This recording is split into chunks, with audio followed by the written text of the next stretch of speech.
There's Nailing on My Toilet, issue number 3, coming to Kickstarter September 2022.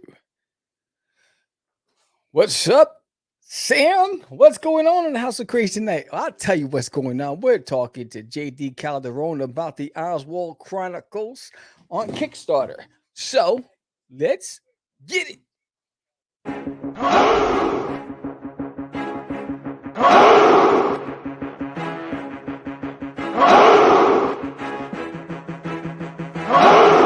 We are the only show for independents all around, giving you a platform to spread your word all over town. Catch the Craze is the place to promote to your fans with the dream of Medina and Sam the Crazy Man. Subscribe to our show and never miss an episode. It's time to get your mans, listen to us on the go. Updated every week, we never miss a day. Join the squad, come on in. It's time to catch the Craze. If you are an independent, catch the Craze. Making moves on your own, catch the Craze. On your grind in the streets, catch the Craze. Join the movement, catch the Craze.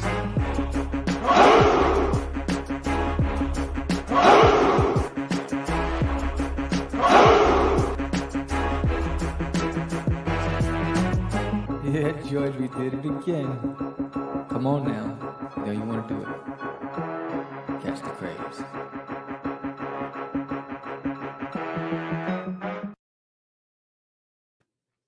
Welcome to Catch the Craze podcast. I'm your host with the most, Sam the Crazy Man Vera, and I am with me, myself, and I. Say what? Me, myself, and I. One time now. Me, myself, and I. Let's do this. Me, myself, and I. What's up, everybody? It's your host, Sam the Crazy Man Vera, and we are here live from the studio where the magic happens. This is where all things duty happens.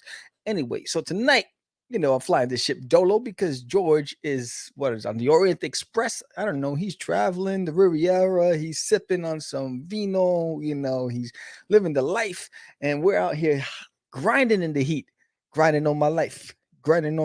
So, the heat in Texas is extra. It's on a whole nother level. The heat today gave me a migraine. It knocked me out. I was like, I'm going to take a nap. I don't know if it's like ageism or what, but this heat went poof, hit me. So tonight, yes, we're going to be talking to JD Calderon. JD Calderon, he should just move in. I mean, the guy's been on this show more than I have, and I'm the host. What's up with that? I don't get it, bro. So yeah, we're going to be talking about his Kickstarter for the Oswald Chronicles. Currently 12 days to go, 75 backers, $1,976. He is $24 away from making gold. But, you know, JD in his history, he has 36 campaigns that he's launched since he's, been doing crowdfunding. So he's always been consistent. 12 days ain't nothing for him. I think the last campaign did almost 5,000. He's got Campaign We Love. That's also a big help. That's a big push. Gives him extra notoriety, some recognition on the platform. So that's a good thing. That's a good look. But enough about that. We're going to be talking to him soon. He'll be joining us in a few minutes. But what's been going on in the House of Brew? The House of Craze, the House of Brew, right? The Morning Brew, the Crazy Crew, the House of Craze. So interesting point.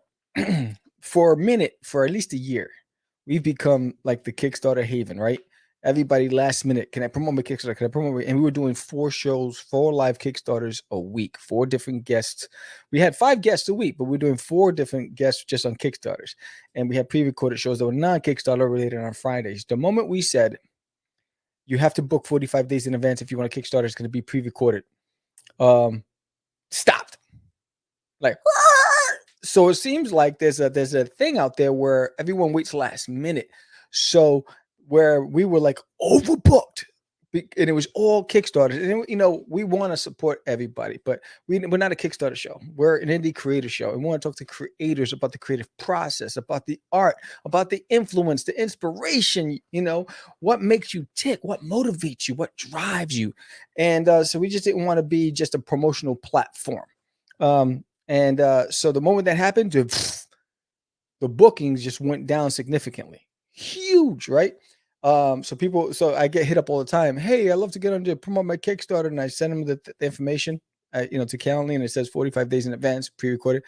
They don't book, right?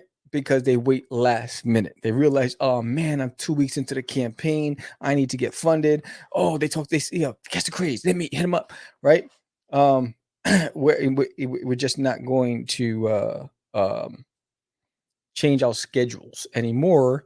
We're pre-recorded. We promote you. We'll get you on. I just had an interview last week with a guest that's his campaign launches in August.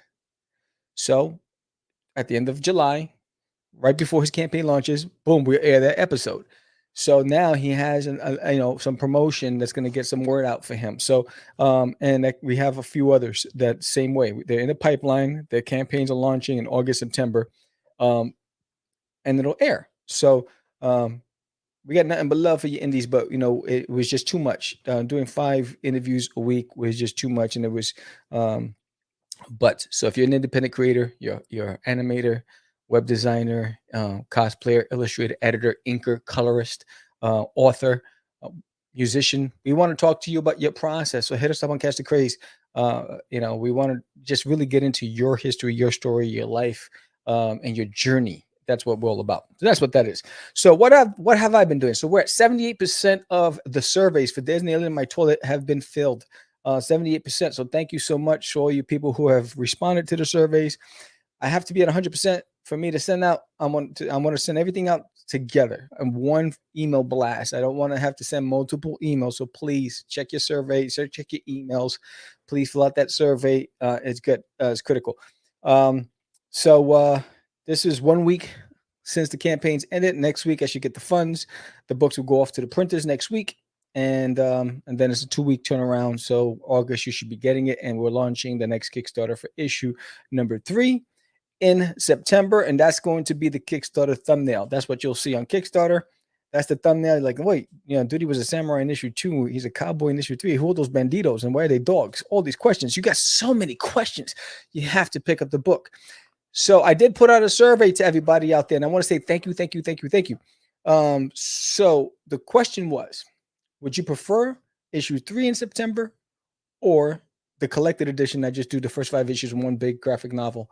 And 90% of the responses were issue 3. So I was surprised by that, but excited as well. So I'm going to keep putting out the serials back to back consecutively. So issue 3 is going to be awesome. I'm telling you right now, issue 3 is going to be awesome. I've been working really hard on it. Redoing a lot of things. It's going to be very different from issue 3 10 years ago. I'm telling you right now. So that's going to be fire. So you got to check that out. So it's going to be dope. And there's a special bonus that you'll find out more about as we move forward, as we get closer. So what I'm going to do is the landing page will go live the day I receive the books from the printers and I start packing everything. So that's when the landing page for issue 3 will go live. So I don't want to start, promoting it until I know I have everything in my hands and I'm packing it and shipping it out to you. And then I'll just kick it up. And so news alert, I was going to do an Indiegogo for There's an Alien in My Toilet, issue 1 and 2 catch up. I decided to nix it. I just don't know how to delete I don't know how to delete it because it was approved for me to launch. I have the landing page, but I want to delete it. So I got to figure out how to delete it. I decided not to do it. It's just too much work. So anybody out there, I'm sticking to Kickstarter right now. And that's going to be the main mode of transportation right now. It's going to be just specifically Kickstarter. So just letting everybody know about that. I want to say thank you. In the past, I think the last month we had 15 new subscribers to the channel. So I want to say thank you to all the new subscribers.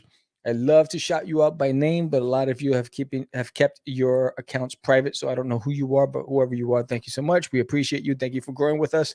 If you're watching this on Twitch, on Facebook, on YouTube, and you haven't subscribed already, please do so. Because when we grow, the independent community grows. And that's why we do this platform. We want to broaden our reach so that way the creators, when they come on their show, they know they're in good hands and they know that they're getting promotion. They're just not going onto a platform and nothing's happening. There's no eyes on it. We're really, really working hard to grow this channel so that way we get more eyes on it.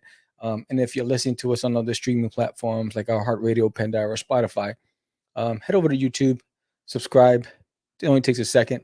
Doesn't cost a thing. Just subscribe, and that'll be awesome. We appreciate your support. And if you're watching this episode give us a thumbs up, leave a comment in the chat. If a question for the guests. I know sometimes the guests don't know, but when there's a question in there, we'll hit them up and say, hey, check out the YouTube channel. There was a question about this episode. Maybe it'd be good if you responded. So that'd be good. So the Crazy Intellect will be back next week. I put that on hiatus for 2 weeks because I was working on coloring a lot of pages, and I was doing live drawing streams for There's Nail in My Toilet. And if you haven't done so already, check out. There's about 32 episodes already of the drawing streams for There's Nail in My Toilet. And I'd love for you to check it out. Join me when I'm drawing. It's usually around noon, New York Eastern Standard Time. I didn't go on it today because I was at the groomers to get my dog's one of my dog's haircut. He won't let me cut his hair. The other two I cut myself, but he won't let me. He acts up. So we were at the groomers today, and it was just blistering hot. And so I had to do what I had to do, and I pulled into Chick-fil-A, got me a couple of spicy sandwiches and some non-sweetened iced tea, and I was good to go. But that heat, I was in the yard for a little bit doing some yard work, and that heat just roasted me. And you would think that I'd be all right with it, but this heat out here is on another level. Anyway, so with that said, I see that we have our boy in the reading room. So we're going to cut to a commercial break. And when we come back, we're going to bring in the guy that's been sleeping up my back in the yard. And he's been looking in the window. He's like, yo, am I coming on the show? Yo, am I coming on the show? This guy's been on again, like I said, JD Calderon has been more on Catch the Craze, more than George has. And have you noticed? Every time JD comes on, George is not here. I don't know. Something's up with that. Something's up with that. I'm just saying.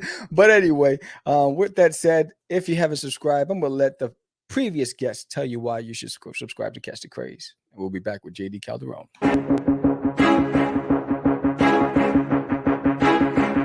It's Monty Moore. I'm a 30-year comics veteran in comics, games, and movies, and you've been watching one of my absolute favorite podcasts, Catch the Craze. You are watching Catch the Craze. What am I listening to? And you're listening to Catch the Craze. Where are all the indies at? A Catch the Craze podcast. What are you watching? I'm watching Catch the Craze. What are you going to do?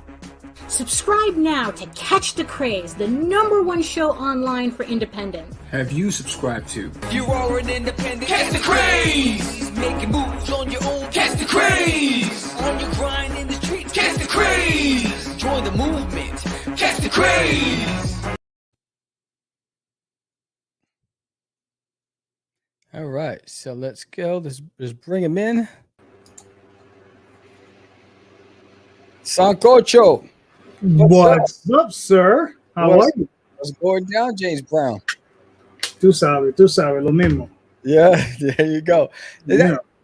Was the pinup that's below the green one? Was that there the last time we spoke? I don't remember. I did swap it out. Yeah. See how you have it peeping, right? I did change that one. I was like, wait. I think every now and again I gotta Yeah. See, it caught my attention. I was like, yeah. So what's up? It's been like a day since we spoke the last time. So what happened since last week? Kickstarter. Yeah, I know, man. Jeez, you guys I don't think I ever look at Kickstarter and you guys are not on it. I swear. Well, there's maybe 1 or 2 days, but that's about maybe it. 1 or 2 days. I know, because you got two simultaneous. You got Tall Tales right now. Well, that's Daphne's. Yeah, Daphne's got Tall Tales. But then you guys collaborate on Tall Tales. Of course, that's our book. Yeah, that's your book. Yeah. Mm-hmm. And then you have this one, and you are 50%, about 50% of what you did the last one. So right. You're on. I think with the project we love, that should help project you towards that number. 75 backers. I think the last one you had 133. I think, or 36. So for just anybody who's just picking this for the first time and like, yo, this guy's talking about JD Calderon. I never even heard about Catch the Craze. I just happened to find you somewhere. Who are you and what do you do? Oh, who am I? Wow. Who am I? Okay. Long time independent comic book publisher, JD Calderon. I have been self-publishing since 1992. I am currently active on Kickstarter, YouTube, Facebook, Twitter, DeviantArt, all those different places under JD Chronicles. So if you want to look me up. Also, the OswaldChronicles.com, and we also have TallTalesOnline.com. So those are our titles. And like I said, I've been self-publishing since '92. I mean, we started off with Calderon Limited, which is a self-published company. I had a whole bunch of titles, a whole bunch of people. Did some professional work in the '90s. I found that although I like the work, I don't like pitching.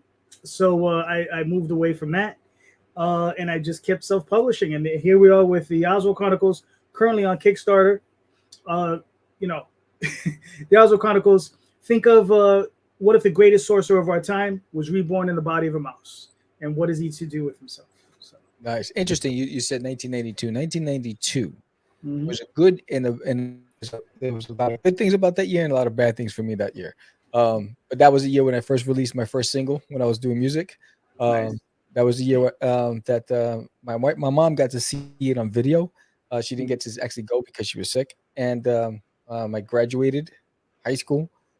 She didn't get to go to my graduation because she was sick, but she got to see it on video. But it was also the year I lost her as well. So that's why it was like and my friend got unfortunately he was affected by a drive-by. But he survived. But it was one of those roller coaster of a year. But so it's funny. I wasn't even into I wasn't even making my own comic yet in 1992 yet. So that's interesting. But yeah, so Oswald, that's how I met you through David Keeler's, and I noticed that the Wolf is back in the game, and he's getting ready to do a horror con, and he's been posting every day and all these new images, horror images. So good for you, Wolf, if you're out there watching. I love to see your artwork out there. But that's how I met you through David Keeler's, and we went and that was back at the Big Apple Comic Con, and you were you were one of our printers. You provided services for us, and that's when I read your prose for the Oswald Chronicles. Yes, and so give us a little brief overview of the history of Oswald, why it started as a prose, and why did it eventually evolve into a comic book? Was that always your intention? Okay, no, none of it was ever intended. It just happened. Seriously, it just me losing my mind. But basically, what it was in the between 94. 95, 96, I was working professionally. I was doing some adult comics, so watch out for the adult comics. I wrote some of those. I saw your face somewhere. Yeah. Listen, it was fun stuff. Look, I had a choice. The choice was simple. I either go flip a burger, right? Or I got to write adult comics. I was like, I'm writing the comics. Right? But that also led into another book called Tenchi Muyu. Tenchi Muyu was an anime that was kind of a big deal in the 90s. And we did 6 issues of that. We did some other stuff. And then, but during that period, I was living off of this work, right? And what would happen was I had gaps of time where I wasn't, I would write the scripts very quick. So if they assigned me, let's say one of the projects I worked on was 10 issues I had to write. My artist was banging away on it.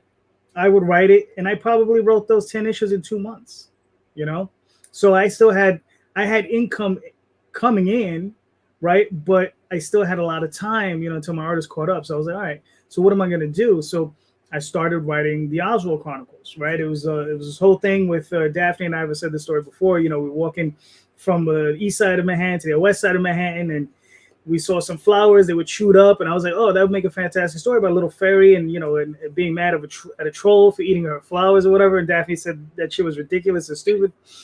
And I was like, the gauntlet was thrown, so I was like, no, it's not. That'd make a great story. So I wrote it, and that was the first Oswald Chronicles, Park Avenue Mall, right? So, and that was all prose, because at the time I didn't have any artists to work with. I mean, we had the internet, but it was still a little weird. Like I didn't know where to hook up with artists just yet, right? And then a few years later, right, I was writing prose, and I kept writing prose. We were going to San Diego at the time, and every year I produced a new book of short stories, and it was like a 6-year period that I did this for.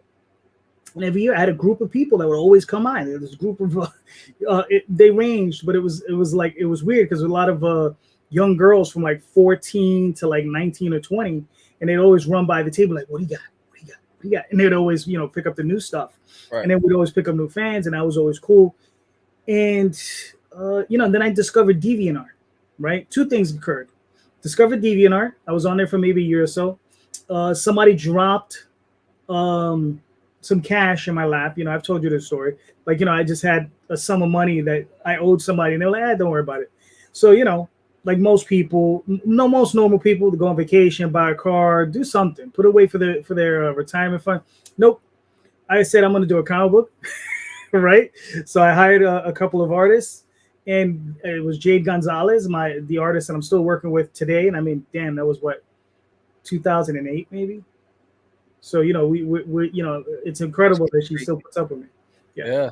So, I've been working with her this entire time, and it's just been it's just like I did that, and then I did some other stuff. I was playing poker online for a while, and I took some of those earnings and I paid her, and then Kickstarter came around, and that changed the game for me.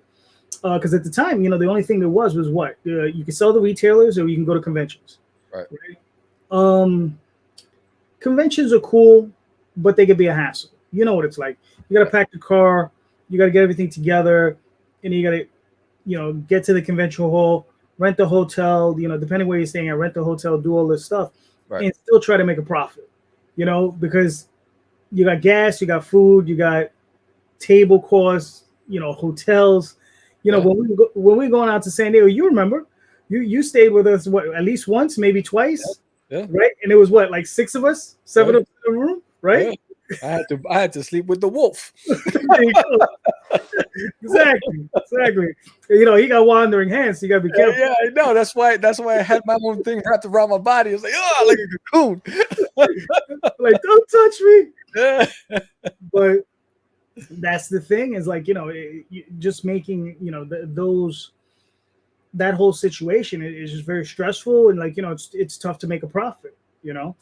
So when Kickstarter came around, it was like this huge boom. You know, you just went out there, you just put your stuff up, you're like, okay, let's do this, and you know, it's just building up that crowd, you know. And that's pretty much as far as that's go. Now, if you want, that's the basic history, I guess, of me selling Oswald.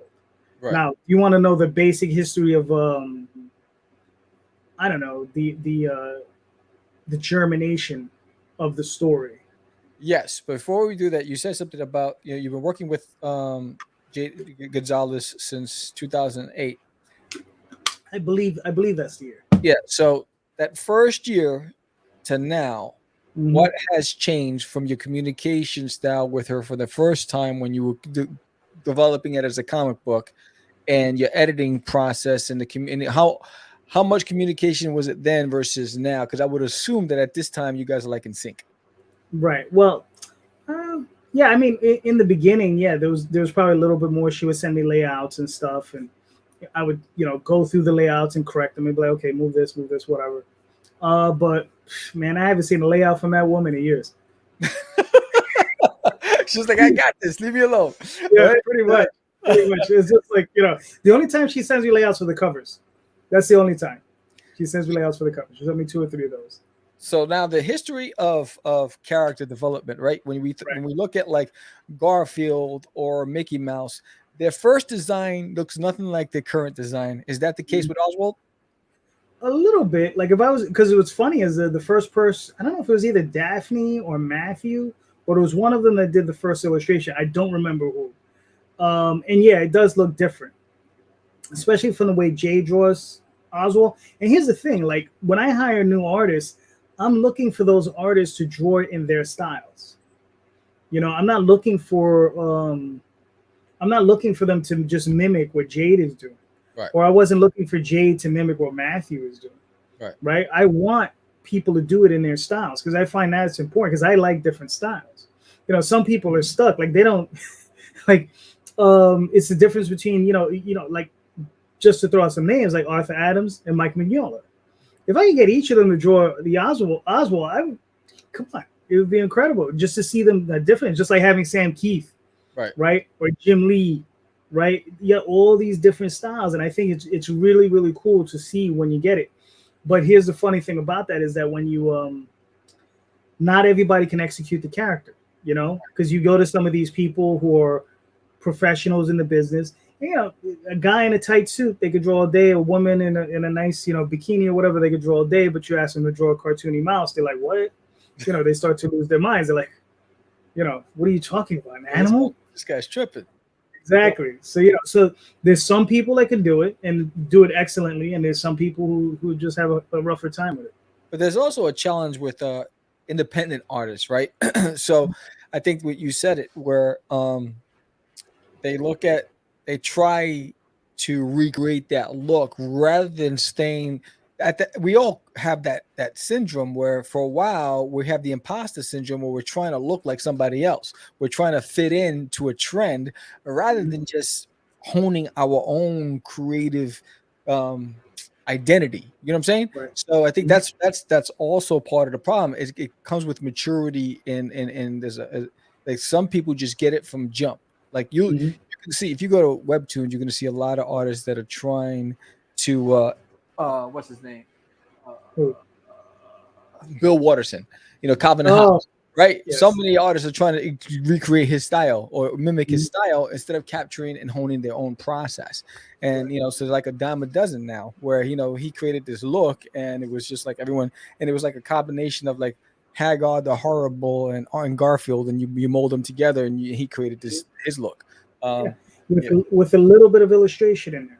Yeah. You know what I mean? With a little bit of a harder illustration look. Yeah, I mean, I get it. I mean, the only thing is what's funny is if they apply that style or that style creation to something different. Right.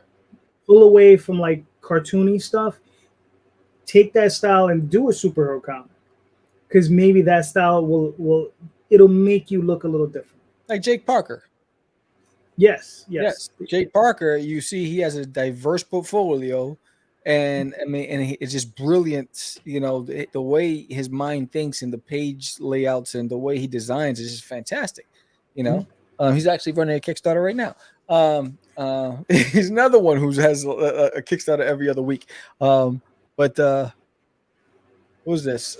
So Mark says, I remember the 90s, some of the older artists tried to make their stuff look more like Image. Yes.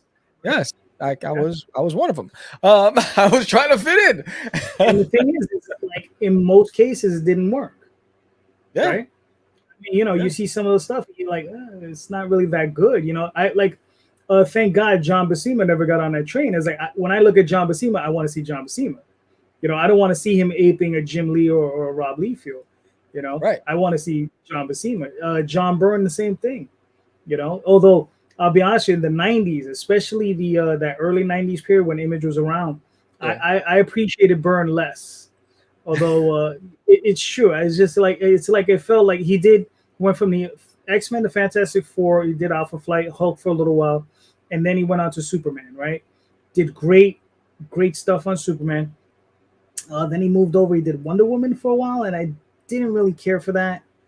And I think he started doing the New Gods at some point. I didn't really care for that. And then he moved over to, I guess, Submariner, and he was doing She-Hulk. He was doing all that stuff. And it was just like, you know, just kind of fell out of love with Byrne until he went on to Next Man. He did his own thing. And then I started enjoying his work more again. And what's funny is now that I'm older, I appreciate his work more now. Yeah, you know, than I did back then, and I appreciate the Image guys stuff less. Well, it's funny because Image was flashy, pizzazz. There was just like they, you know, from the coloring styles to the way they drew women. I mean, Witchblade, you didn't see that in Marvel and DC comics. The way that, I mean, it was just like. And then when Michael Turner came out with Fathom, it was just like, what the hell? I mean, Weapon Zero, I used to love. I have every issue of Weapon Zero. I don't know if you remember that comic. You know, there was so many things that were coming out of there. But then what happened was the greed, the money takes over, right? The greed is so that now they started just putting out a lot of crap rather than they started out with really good titles, right? You know, you had Spawn, you had the Savage Dragon, you had Witchblade, you had, you know, I mean, Youngblood. You know, so you had some good stuff, and then it just all this stuff came out of nowhere. Well, the way I look at it is they had great looking stuff. You know, I enjoyed it for the fun. Right. Like I enjoyed it because it was different. And I mean, and hats off to Todd McFarlane because he's the only one that stood consistent to one character, one universe, and he just ran with it while everybody else was trying to play in different sandboxes. Right. Are you just gonna throw Eric Larson underneath the bus like that? He's still doing Savage Dragon. Yeah, I know, but I'm just saying. I mentioned Savage Dragon. Oh, you did, okay. But but Todd is Todd. I mean, he created an empire. But yeah. So let's go back to the little mouse that we're talking about. So, so with Oswald, the craziest thing is that I started this story, right? It was called the Park Avenue Mall War, and that's where it began. And then I was looking to write a much bigger story, right? And it had something to do with this crazy concept that I had with this race of hamster people, because I'm fucking weird, that live in Central Park called Calcians, right? And they were at war with another race, and they were called Grogs, right? And I was like, okay, but how can I tell this story? And I was like, it was so big, I didn't even know how to handle it. So I was just like, okay, let me go back, and I'll start at the genesis of the story, and I'll write a story that'll lead into the bigger story. Okay, fine. I said, now how am I going to tell this story from what perspective? Right. And I said, oh, okay, I already wrote Oswald. He's a scribe, and he likes to write down stories. So this will be his story. He'll write this story for these guys. He'll meet them. They come on his mall. And this was actually the last, the Kickstarter before this one.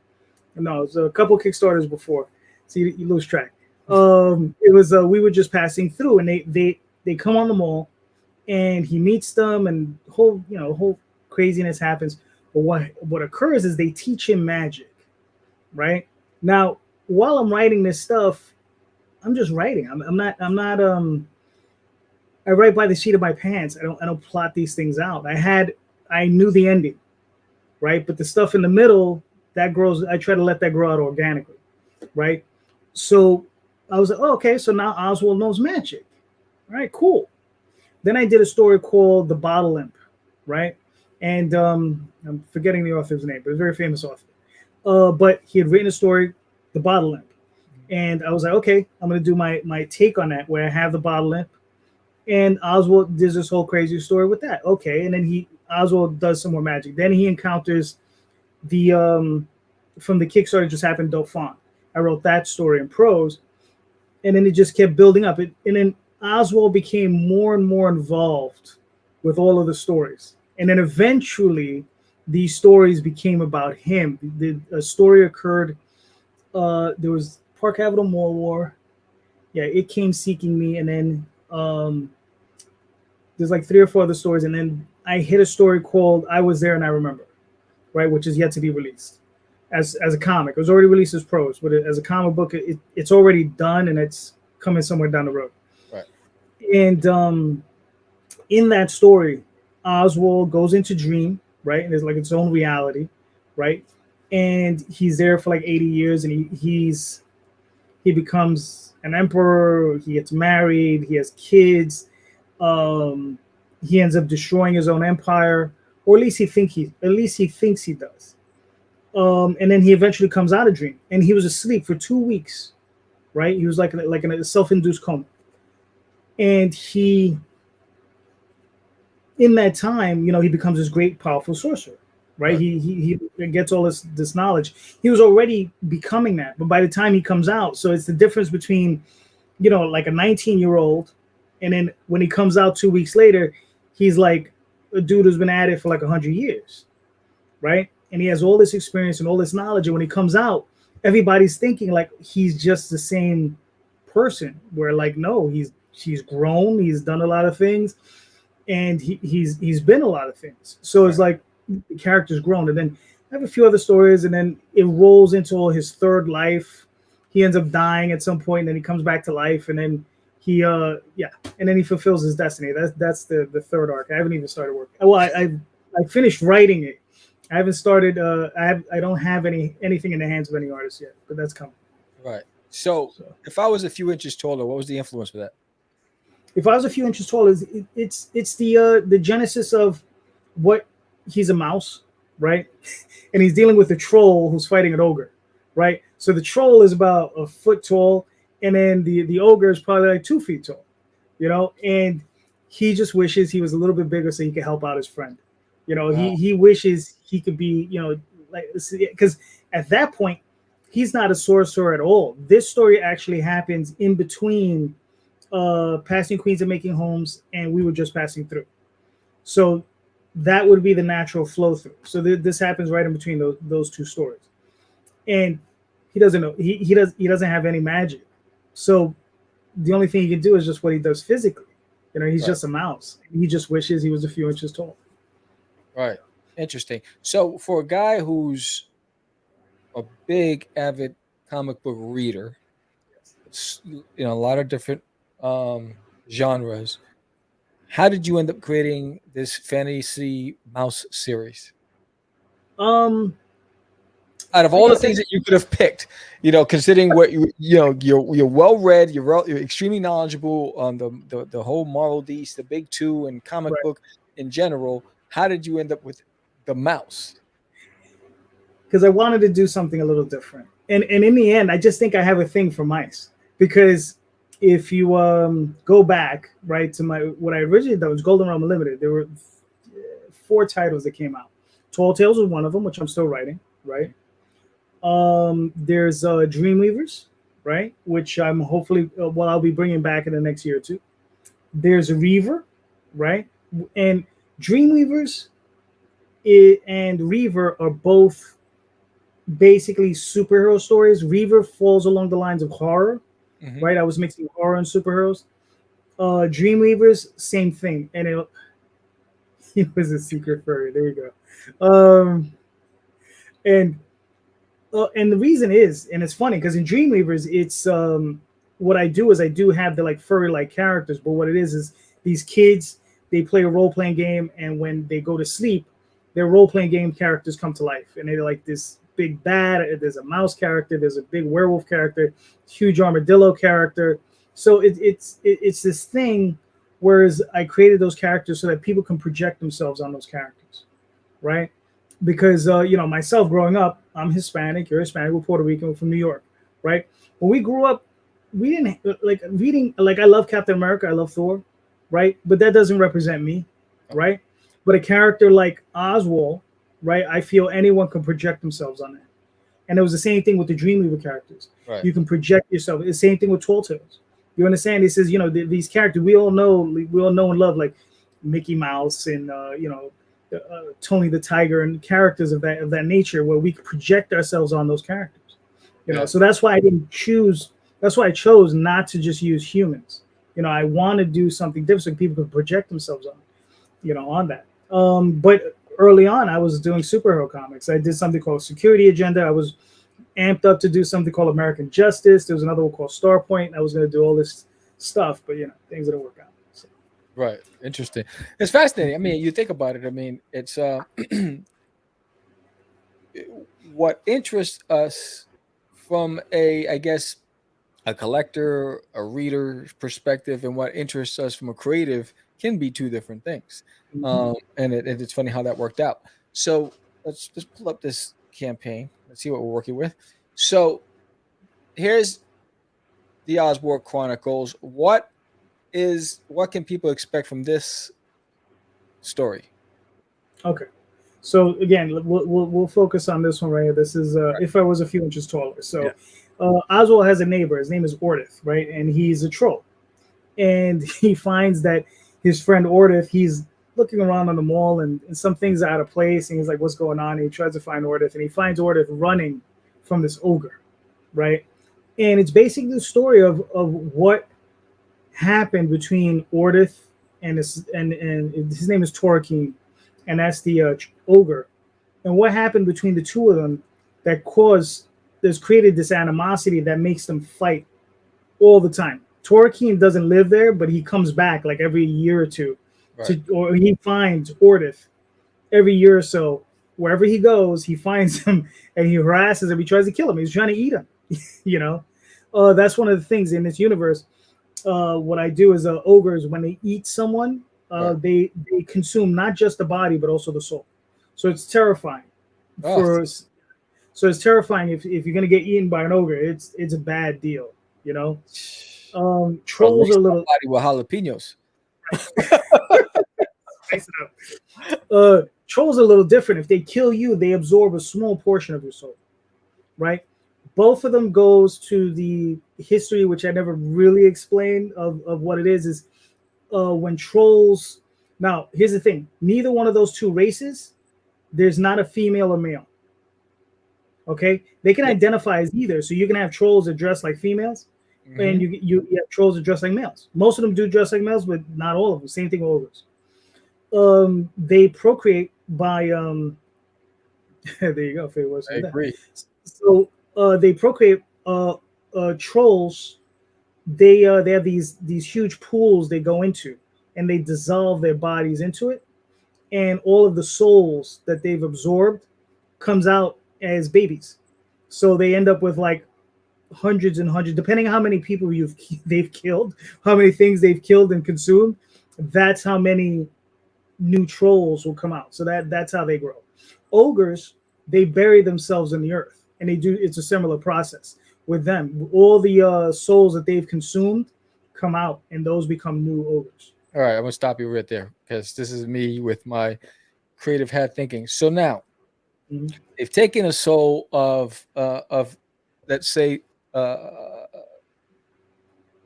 a soul of a character that was honorable and righteous and all this stuff, whatever, and then they poop out and they come out as trolls. Is there at any point any one of them having an identity crisis because they're having flashbacks to their previous life? Does that ever come into play at all? To be honest, it'd be interesting. It would be something interesting to to pursue. Yeah, that's. I'm like, But that's it. You know, it's funny. Like this is like deep history backstory. Right. You know what I'm saying? Like this is like the stuff that's there. Right. But it doesn't really affect the story. Right. You know what I mean? So there's a story that I've written that comes later on where I show a little bit more of this. So, right. You know, but this is just like this is world building, right? It's the sort of thing like, you know, I tell everybody don't focus too much on it because you want to tell the main story. You don't want to focus on that stuff too much. Right. But that would definitely make, you know, for an interesting story as to me, you know, would they? I don't think it would be so much because what it is, that soul doesn't come out whole cloth. Like you come back reborn, right? So you kind of like a blank slate. But that troll or that ogre just might be a better person. Right. There could be a conflict of interest because of the previous life. And now you're born into this world where you have to be vicious and maniac, whatever. And that you're having this like, wait, but I don't want to. You know what I'm saying? That was the first thing that came in my mind when you were talking about that. I was like, I wonder if that's possible, even if it was like an important character to Oswald that got killed and whatever. And next you know, new life. What I don't know. It's just me talking nonsense. But you know, think about it in your world building. But all right. So okay. So how's it? Yes. So Oswald gets involved, and Ordith tells him the tale that happens, right? And like, you know, you can see some of the artwork by Aurelio. Aurelio Tillis is an artist I've been working with for a couple of years now. I found him on DeviantArt, fantastic artist, and you know I love his little facial expressions on Oswald. They crack me up. But this is basically the beginning of the story. You see Ordith; he's trying to get into his house, you know, so he can just get away, and Oswald's like, yo, what's going on? And they end up hiding in his home until Torquine goes away. And, you know, Ordith tells him his tale. And this is a very old shot of the Bronx from like the 70s. You know, that's how long the two of them have been fighting. Yeah. I remember hanging out in those neighborhoods. Look just like that. People don't understand. It's like it was all those neighborhoods have been gentrified. There's stuff there now, but man, back in the day, they were bombed out. Oh, it was crazy. And what's crazy is that, you know, when you're young and you're just living your life, you know, and if you got chased or if things popped off, it was part of it. It came with the territory. That was the fun part. Yeah, and especially when you got back to your neighborhood, you laughed about it. It's like, oh, this is crazy. But we were all a little nuts back then. So. Yeah, it's beautifully rendered. I mean, he's done. I mean, even with the you know, the shading and the lighting, it's beautifully rendered. And then all right, and then we're gonna move on to this story. Now this is the covers to my 100 Artist project.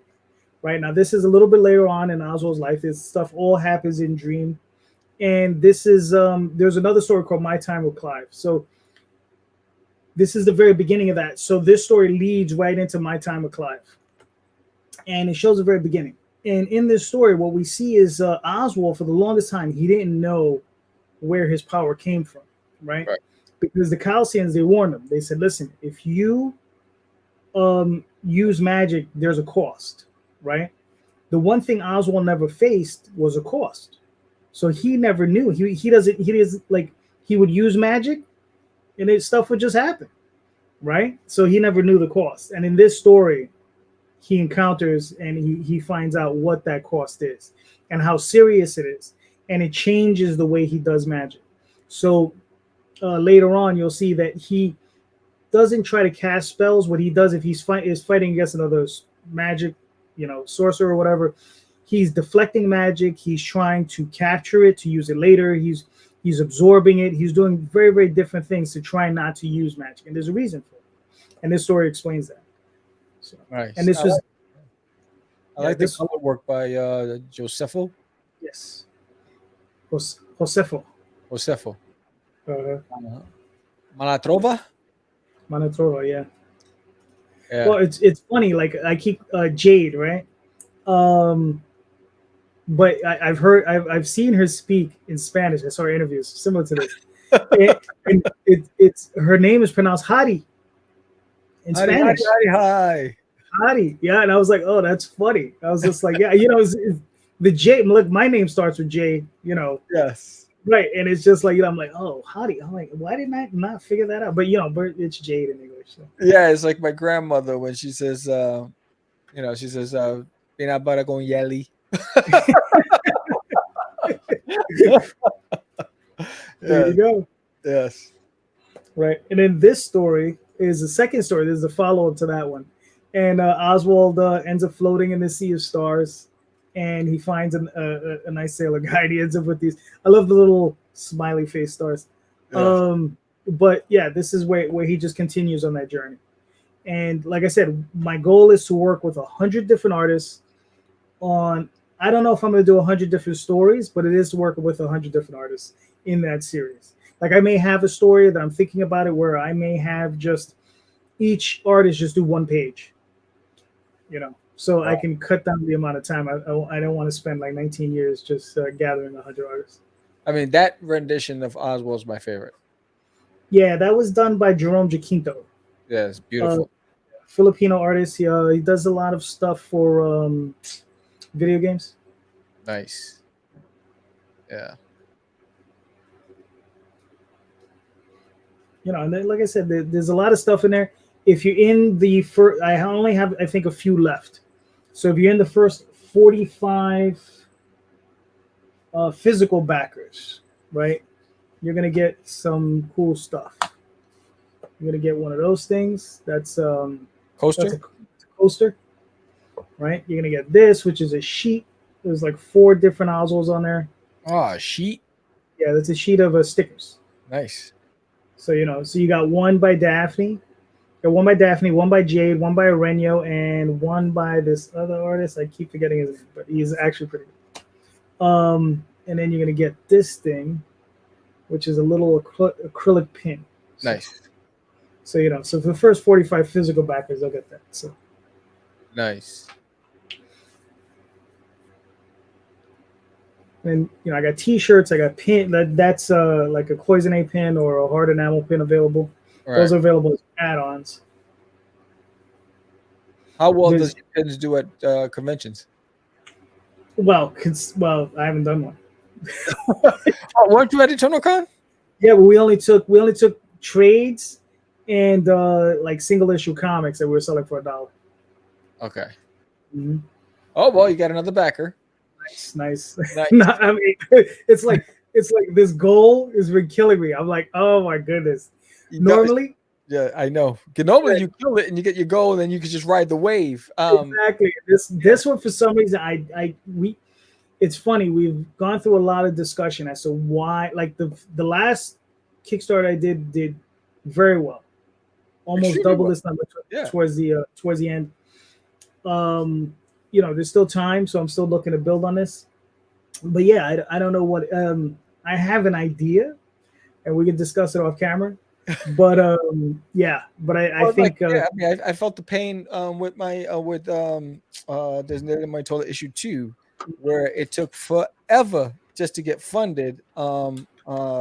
We exceeded funded. We reached the first stretch goal, but we performed better on issue 1 than we did on issue 2. It was issue 1 was quicker as far as the funding, and then but issue 1 issue 2 took a long time. And it was, I don't know if it was, Daphne says the curse of issue 2. But it was just like, what is going on here? Yeah, it was, and that's why I decided I nixed the Indiegogo, because I was going to launch Indiegogo right after the campaign ended.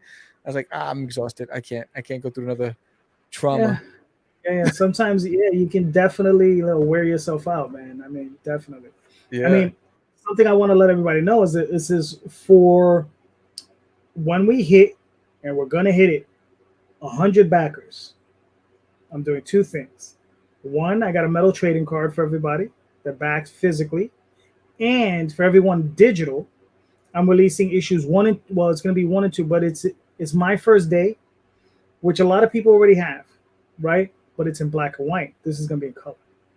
And I'm releasing the first issue, which is technically the second issue, but it's Passing Queens and Making Home. Technically also the first issue of that, which again a lot of people have, but in black and white. This is gonna be in color, so it'll be a little different for everybody. So, Nice. so there's something for the physical, there's something for the digital, and I guess Thursday I'm gonna be announcing the first stretch goal. So we'll see how that works out. All right, cool. Let me play your promo. Thank you, sir.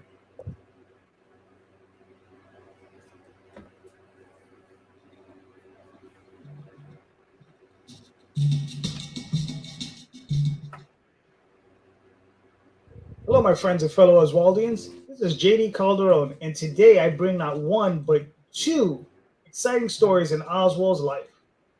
To start, we have the first issue of If I Were a Few Inches Taller, illustrated by Aurelio Tillers. In this adventure, Oswald's neighbor Orith finds himself at war with a troll who wishes to eat him, and Oswald's caught in the middle. What is a gentle mouse to do?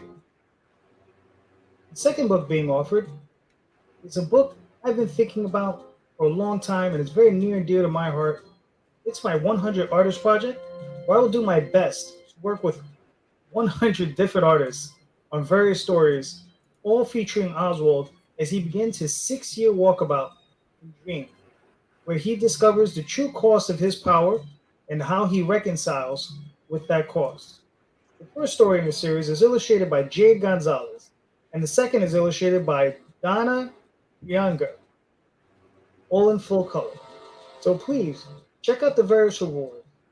We have sketch covers, pins, prismatic foil covers, t-shirts, and all other kinds of goodies for you to enjoy, along with various add-ons. Thank you all once again for your time. JD out.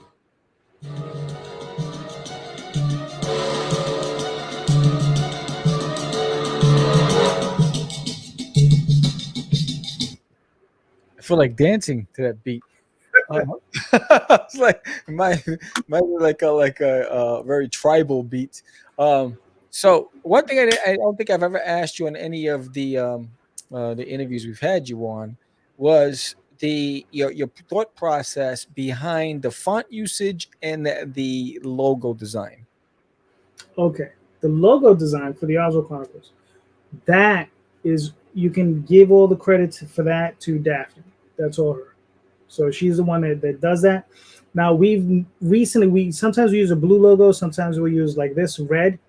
We feel this red one with the red outline is just a little bit more striking to the eyes. Your eyes go to it a little bit better.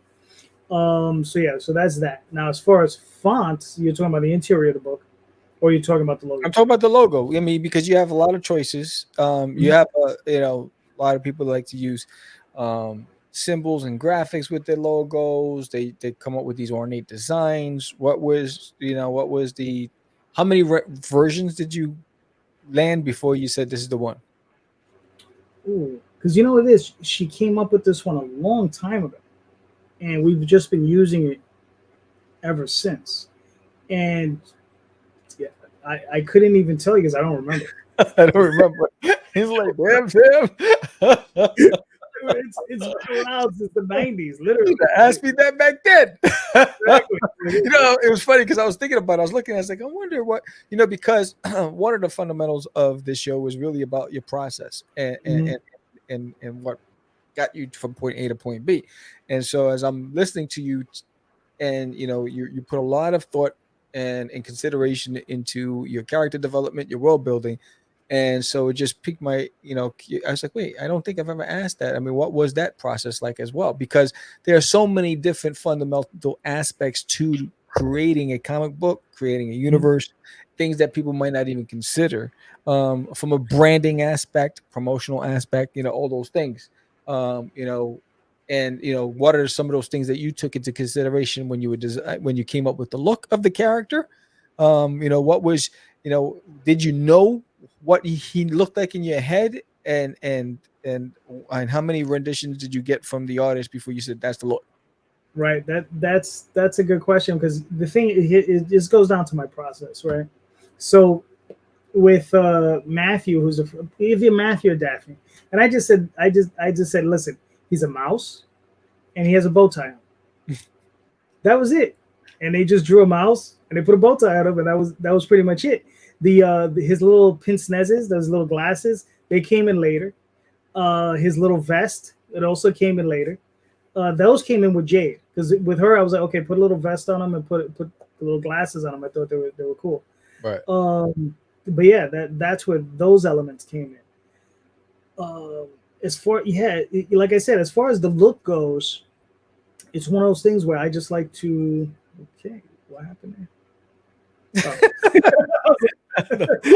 Don't get screwed. What is it? So yeah, I just like to leave it to the artist. Like, it just depends on their style and what they want to do, and you know, just a look.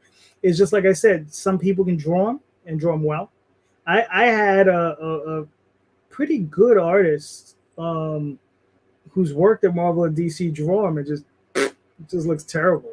That was my next question. You know, did you ever receive something from an artist? He's like, this is just not Oswald. What the hell are you drawing? Dude, I have like a scrap file that I have to one day print, where it's just like I have to be like, these are all the ones that didn't make it. Didn't make the cut. Damn, hated it. You know, because here's the thing: if I ask someone to do a pinup, a cover, or whatever, right? That's for me, that's an interview process to see whether or not I can have you do some pinups, and then possibly some pages. Right. You know, because that was a process I went through with Aurelio. I said, okay, let's do this. Let's do a few pinups. Let's do a few things. Right. And then I was like, you want to do some pages? And we just, I had him do a very short story, like 3 pages. He killed that. And then I said, okay, let's do this. The only thing with him is he likes his decompressed storytelling. He's very much manga inspired. And it's just like, I'm like, dude, you gotta like compress that down, you know? So like, we can't have like what should have been a 30-page story in 60 pages, you know? Nice. Yes. That's fantastic. You ever run into somebody who just could not, you said, all right, they drew Oswald, looks great, but they couldn't give you the page design that you wanted for pages, and you scrapped that as well? I mean, I would imagine, it's funny, I've never come across that particular problem. But I would imagine, yeah, if that's an issue, yeah, I would definitely scrap, because I'll know within 1 or 2 pages, and I'll be like, okay, we can this, right? So we know this is going to be funded. Yeah, you have a successful track record on Kickstarter. What's the next step after this? What's next after this campaign? Man, it's just more campaigns. How many more you have planned this year? I don't do it like that. You're talking Daphne numbers. Daphne has a calendar that she actually uses, and she's responsible business person. You know, this is how I work. So this one is gonna end, right? And from that moment that it gets cut off from Kickstarter, I'll add up my numbers, send the books to get printed, I will get the books from the printer, and hopefully, and then within 2 weeks, you get paid from Kickstarter, and then probably another week, sometimes 2 weeks to fulfill, right? Packing, shipping, signing, doing all that stuff, all that good stuff, sending everything out, and then probably by the end of that process, brand new campaign. Right, that's the way. So I'm only doing one more this year, and then the next one will kick off in January. But I'm doing one more in September. And the landing page will go live the day that I ship the stuff out. Right. So that's the way I do it. It's like I'm shipping it out. The landing page goes out inside the package. Everybody will know that the landing page is up. But yes, I think I was going to do 4 this year. I don't have the energy because I'm doing a lot of conventions this fall. So I was like, you know what? I just can't do the conventions and try to run a campaign simultaneously, because it's just too much stress. And what I learned at the cons, most people just want the book there. They don't want to sign up for a Kickstarter. When I was at the Dallas Fan Expo, that's what I ran into. Like, well, where's the next convention you're going to be at? So I'm going to be, I'll come and pick it up at that show. So I'm like, so it's like, so people will wait to get the physical instead of going to, I don't know if they had bad experiences, but that was my experience there. Right. So you got that going. This ends, you got 12 days left. 12 days. Yeah. You got 12 days. 12 days left. And, you'll probably be funded by tonight. And then so your stretch goal, your first stretch goal, you know what that is? It's gonna be a 3,000, and then it's gonna be a 3,000. But I haven't decided exactly what it's gonna be. Right. So I'm gonna announce that on Thursday. But like I said, for the first, when we do hit 100 backers, got a metal trading card, right? And like I said, the PDF, everybody's gonna get a digital reward where it's gonna be those first 2 issues in full color. So that should be cool. All right, so now we're at that stage where I'm going to give you the screen. Hold on, yeah. Huh? Yes, I'm going to give you the screen, and you're going to give your elevator pitch. You're going to tell everybody. I don't have an elevator pitch for this. I don't give a damn. You're going to do it, and you're going to like it. So you tell everybody why you back Oswald Chronicles and how they can find you on social media. So go for it. Mm-hmm. How you doing, everybody? Name's JD Calderon, and this is for the Oswald Chronicles. If I was just a few inches taller, well, we see Oswald talk to his friend. His friend is Ordith. He's a troll, and he's having problems with an ogre, and they're just having a war. And Oswald's stuck in the middle with them. And just to show you some of the fantastic artwork in there, with Ordith and these characters fighting. That's a good page. But yeah, that's the basic pitch for that one. And we also have this one, which is the 100 Artists Project, where we have Oswald, and he's in Dream, and he's discovering who he is. And there's some fantastic page. I don't want to show the whole thing because it'll give some stuff away. But we can show this. And there's just some fantastic battles in there with him casting all kinds of crazy magic. I know that's a terrible elevator pitch, but I would tell you, go check it out. Go buy the books. You will not be disappointed. And then also, here's the other thing.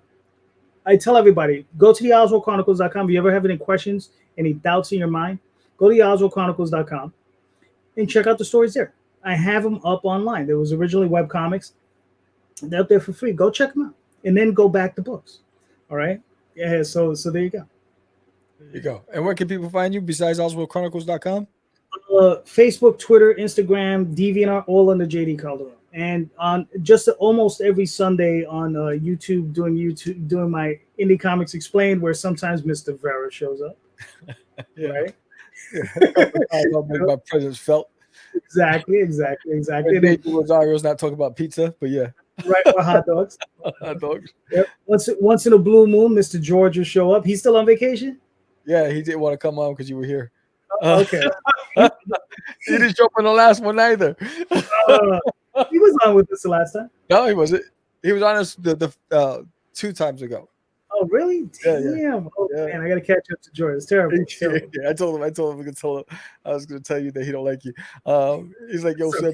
That's messed up. Yeah, he's traveling to Riviera. He's over there sipping wine, Greek olives. He's in Greece right now, bro. He's chilling. Big life. 2 weeks. 2 weeks. Damn. Yeah. He started in, I think, London, and then went to for a wedding and then went to Greece for the second week. So 1 week in London, the other week in Greece. This guy's bowling. Bowling, bro. Bowling. If you love vida loca, I know. Let me tell you, you know what? I don't think I'm backing any of his campaigns anymore. I know. I think he took that 5Gs and he flew away. Well, I got this. Absolutely, absolutely. So, yo, guys, check out the Oswald Chronicles. The link's in the summary. It's also in the chat. So, if you're in there, thank you. It came from the radio. Mark Torres, who also has a Kickstarter coming out very soon. George is enjoying that duck money. Yes, I know he is. So Mark, you and your crew have to get on Catch the Craze. Stop acting up. So so check out the Oswald Chronicles. It is a great story. A lot of heart. And it's just carrying on the tradition of the previous mice that came before him. So with that said, if you like this episode, don't forget, give us a thumbs up, subscribe, recommend it to a friend. Like, if you want to be a guest on Catch the Craze, hit us up. Remember, if you have a Kickstarter 45 days out, you have to book in advance. But everybody else, if you have a story to tell that's non-Kickstarter related, we want to talk to you. You don't have to wait 45 days. Just hit us up and we'll get you popping. So with that said, I'm Sam the Crazy Man Vera. This is the Catch the Craze podcast. I will see you Thursday morning on the Morning Brew. And we are out.